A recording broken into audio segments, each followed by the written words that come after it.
આ સરસ મજાના પેંડાની સુગંધ આવે છે ને આ પેંડાનો માવો ક્યાંથી લાવ્યા? વંડાથી માવો લાવ્યા. વાહ ભાઈ વાહ, સરસ મજાનો. ગાયના ભેંના દૂધના કે બકરાના દૂધનો માવો છે?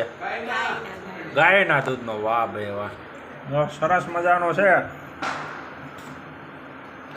માવો. અને માવાના પેંડા આપણી ઘરે ફર્સ્ટ ક્લાસ બનાવ્યા છે સાહણી લઈને.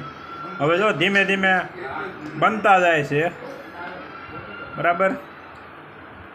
અને બહુ મસ્ત મજાના બન્યા છે. હવે જો આ જેઠાણી સરસ મજાના પેંડા બનાવે છે અને સાથે જો આ દેરાણી છે એ પેંડાની રબડી ખાય છે. કેવીક લાગે રબડી પેંડાની? વાહ ભાઈ વાહ.